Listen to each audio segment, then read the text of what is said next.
Hey everybody, this is me, the Undead Viking. I'm here with another Tales from Behind the DM Screen. I do apologize. I wanted this. I had the idea for this video actually fairly recently, but I have just felt like something that the dog brought in from outside.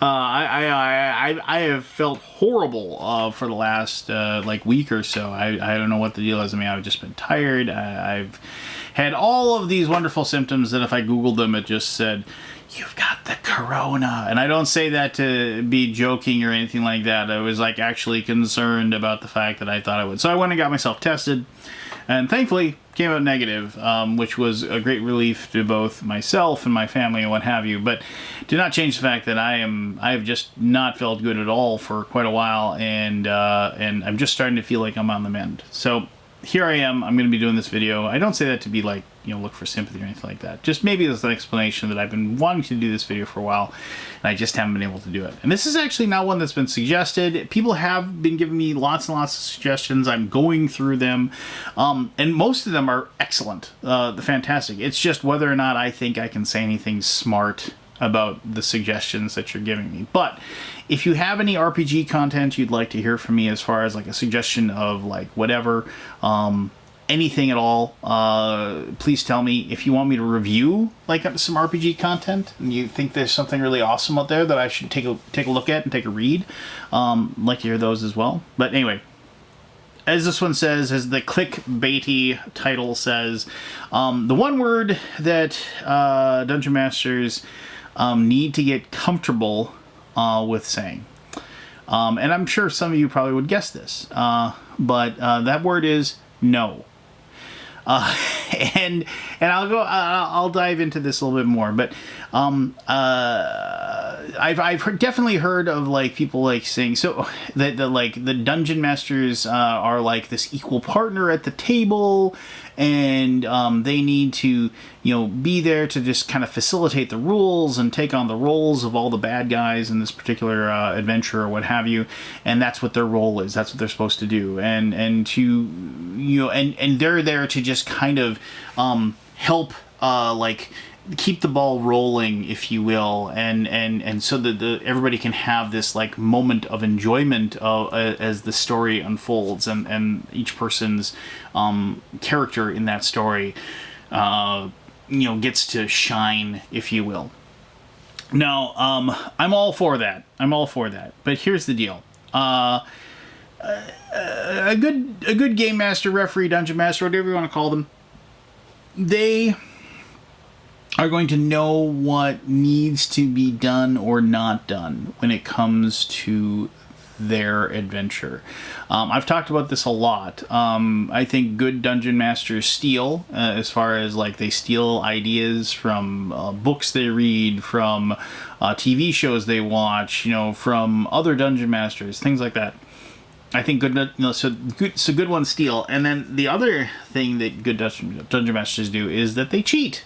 They absolutely cheat. If they need to make a situation be more dramatic, they should cheat to make it more dramatic. If they need that NPC to not be at the castle and just happen to be in the tunnel at that moment, you know, just to be like there to like make the situation more enjoyable or you know, more exciting, then yes, they should be there. Yeah, it's just, you can't be a static dungeon master. You have to weave and, you know, like be the, you know, like I remember reading, what was it, the giant oak tree was talking to the reed, and the oak tree said, "You're just this reed, and you flap back and forth, and I'm this giant oak tree, and I'm strong, and I can't be moved." And then a big wind came and knocked the oak tree over, but the reed was fine because it was able to just, wherever the wind took it, it was able to go. It wasn't rigid in its approach to things. And yeah, I mean, so that's a really bad retelling of like probably an Aesop's fable there, but there's a lot to that. If you are just going to be saying, yeah, the red dragon has this many hit points and it attacks for this and it does this and this is where it stays and that's what the rules say and that's what they should be doing. To a certain extent you'll be fine, but to really be able to like have an amazing moment and an amazing adventure for your players, you need to be able to come up with stuff on the fly and be comfortable with doing it, and also being able to sell it to your players so they have no idea that you're doing it. Now I'm kind of getting away from the whole purpose of here, and I knew I would, of when I said that like the word that more dungeon masters need to get comfortable in saying is no. So let me tell you a story, and I've got tons of these, but this one came to my mind. So back when 3rd edition D&D came out, and I remember when 3rd edition came out and we were all agog over it. We thought it was just amazing. It was weird because I think I've said this before, but we had our own version of D&D that we played, and it just felt like 3rd edition D&D when it came out, and it just feels like it was yesterday, honestly. And I realize it's like, so long ago. I mean, that was like in the 90s or whatever, if I'm trying to remember correctly. I mean, I'm trying to like piece back to when it happened. But I remember when the Player's Handbook came out, and myself and my buddy Craig and Jason, Craig and Jason did most of the heavy lifting when it came to creating the D&D game, the D&D rule set that we use, and I like to throw my name in there as co-designer. But I mean, if I had to say, it's like in my opinion, it's like 40% Craig. I'm gonna say 50% Craig, 40% Jason, 10% me. But that 10% is good enough, right? I can throw it in there.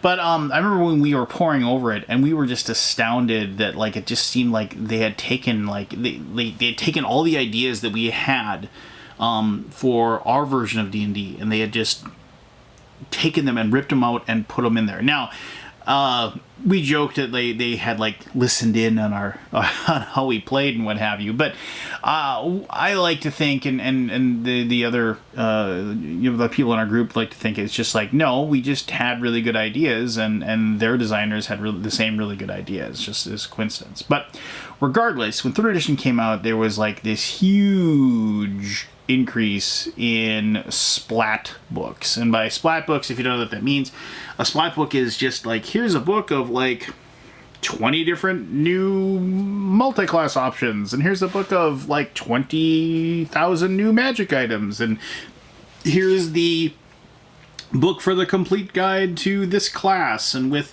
1,700 prestige classes and options and everything.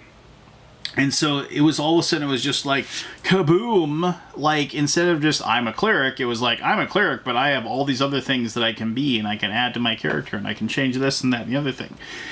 And it allowed people, because of the open gaming license, which was a huge boon for D&D. I mean, basically for them to say, look, just create what you want for our system. We want you to go out there and create stuff for us. And but I remember there was this all kinds of stuff. You could go online, and that was also like when the internet was exploding as well. You could go online and you could find all these other people had like created these ideas for different prestige classes and different character classes and things like that. Now, the reason I'm telling you this whole story is that we were getting ready to play a new campaign. I don't remember what it was. It was Craig's campaign. And we were getting ready to play, and Brad shows up. And one day I'll have to like line up or something, or take pictures of everybody so you'll know who these people are. But my buddy Brad shows up, and he had printed off. He went online. He had found this like new class, and I don't know if it was a prestige class. I think it was an actual class, and it was called a Force Mage. And he was like, this is what I want to play in your campaign, Craig. And he started like, and Craig said, oh, let me take a look at it. And he was taking, and to his credit, he at least pretended that he was going to give it a chance. And Craig started like kind of looking through it and pondering it and looking through it. And he just looked at Brad and he's like, and he didn't just, I mean, he didn't say no outright, but what he said was, I just don't see this really fitting in my game world. I'm going to have to take a pass on this, which was a nice way for him to say, no, this is basically a Jedi. Because that's what it was. It was like, oh, I'm a Force mage, and I have like telekinetic abilities, and I can mind control, and I have a Force sword that I use, and yeah. So it was basically a Jedi, and Brad knew it, but he just loved the idea of playing a Jedi in a D&D campaign. So basically, it's like if somebody showed up and said, you know what, I really want to play your D&D campaign, but is there any way that I could be a Star Wars Jedi that went through a different universe and like showed up in this D&D world, and I still have my lightsaber, and and it would be like somebody coming to the table and saying that, and you're just like, no, you're not going to be a Jedi. But to their credit, there are a lot of DMs out there that if somebody came up to them and said that I'd really like to do this, they'd try to figure out a way. They would say, let's figure out a way we can make this happen. Let's make this work, and they try to do it. And I think the problem there is that you don't have to coddle your players, right? You don't have to give them everything that they want when it comes to making the characters. I mean, we still roll for attributes, but we really shouldn't. And I remember my buddy Joel would say, it's like, just do a point buy. Just do a point buy. That way you don't have a situation where somebody ends up rolling 2 18s and a 16 and is just like some avatar walking amongst men, and somebody else's highest roll is a 13, and they're like, well, my character sucks. Just do a point buy. Yeah, and then everybody is the same. You can choose to do what you want. I mean, actually, like the way we make our characters now, which I think works really well, is that we actually do a drafting situation where everybody rolls the standard like 4d6, drop the 6 times, but everybody's roll goes into a massive pool. And then we do a draw to see who picks first. Then we do a serpentine draft. So if you draw first, yeah, there might be an 18 out there, but like most of the good stats by the time it gets back to you, like then it's like maybe you'll get a 14 at that point, and after that you're like looking at getting an 11, and then worse and worse and worse, right? And so deciding where you draft and things like that. Do I want to go first and have that really good 18 to start with, or do I want to and try that next time you start a campaign and do a draft like that. That's a great way to do it, and it's really, really helpful actually. But anyway, my whole point is that character creation. I see all these posts, and like one of the great things about D&D and how popular it is now is that there are tons of places where people are talking about, hey, I need some advice DMing this thing, and I need some advice DMing that thing, and they're kind of like, how do I handle this, that, and there's lots of people have lots of questions, which is great. Go ahead and ask questions, but the questions that I see over and over and over again are like, my player wants to play this class combined with this background, combined with this ability, and taking this feat so they can do this really super powered ability. Because basically somebody went on the internet, they didn't figure it out. I mean, maybe they figured it out themselves, but they didn't figure it out themselves. They went on the internet, they dug around, they found some post somewhere saying, look at this build for this warrior here. By 3rd level, you'll be dealing 80 points of damage around. Isn't that amazing? And it's just like, and these DMs are like, well, the rules say that they can do this. What should I do? And then there's all these people like will come in and they'll be saying things like, oh, well, it's like it's in the rules, but you can try to modify the campaign to like kind of limit this or that, and eventually, and I try to stay out of it mostly, but eventually there's somebody that says, just tell them no. Just tell them no. You can't have that. You can't have this stupid loophole available to you. And then people are like, well, what's the reason why you should say no? It's because it's my game. It's my game. I'm running it. I'm running this campaign.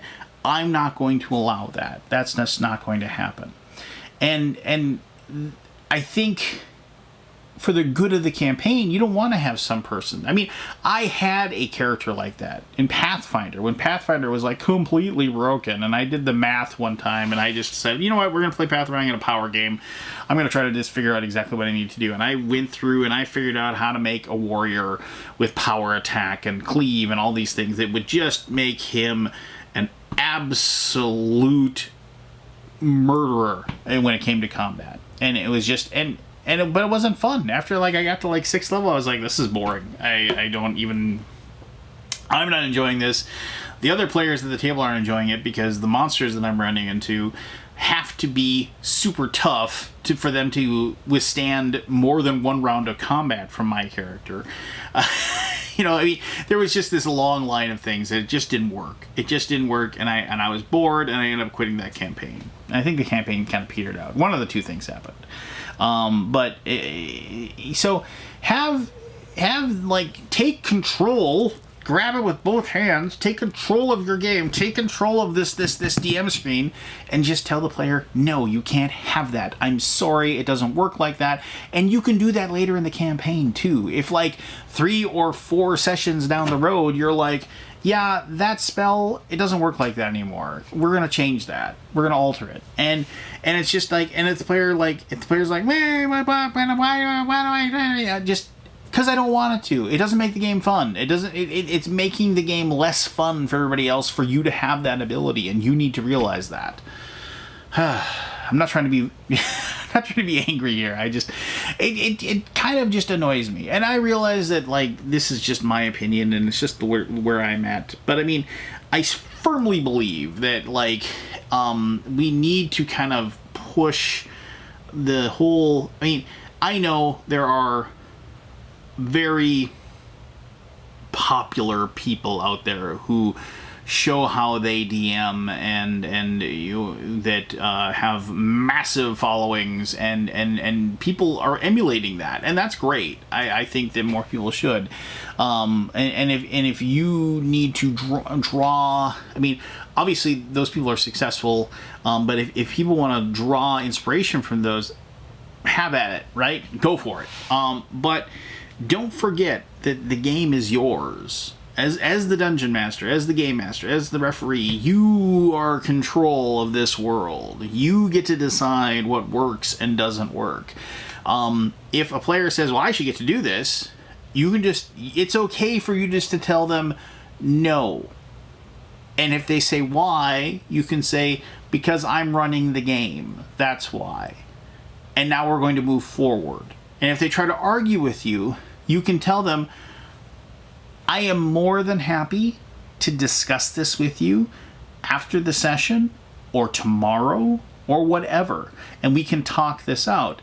But right now, I'm not going to argue with you. Right now, I've made my decision. We're going to move forward from this spot, and we'll come back to it later.